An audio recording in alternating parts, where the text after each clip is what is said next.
first in-depth study of the famine deaths in Somalia was released today. They studied the deaths that resulted in 2011, and in those estimates, there was 133,000 children under the age of 5 that died, with some death rates approaching 20% within some communities. They state that that's 133,000 under 5 age deaths out of the estimated 6.5 million people in south central Somalia. That compares to 65,000 under 5 deaths that occurred in all other industrial countries in the world combined during the same period.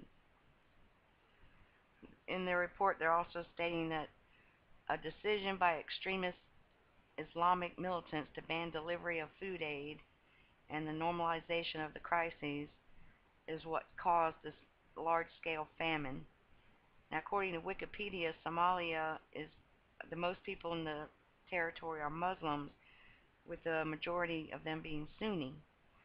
Now, I wanted to note here during the late 70s that in the illustration of the nature of Cold War alliances, the Soviet Union switched from supplying aid to Somalia to supporting Ethiopia, which had previously been backed by the United States, prompting the U.S. to start supporting Somalia.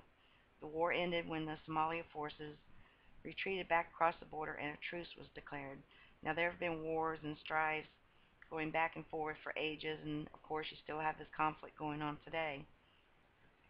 They're claiming that this group here, Al-Shabaab, is a militant group and that it is part of Al-Qaeda along with this group, and they have merged.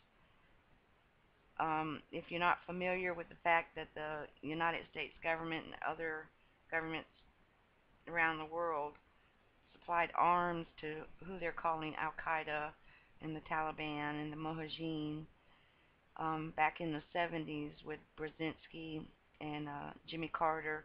Look that one up on the internet.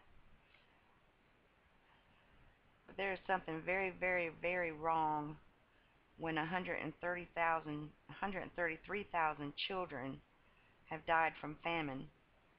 And I'm over here on Britannica.com, and according to this little snippet, it says Somalia's most valuable resources are its pastures.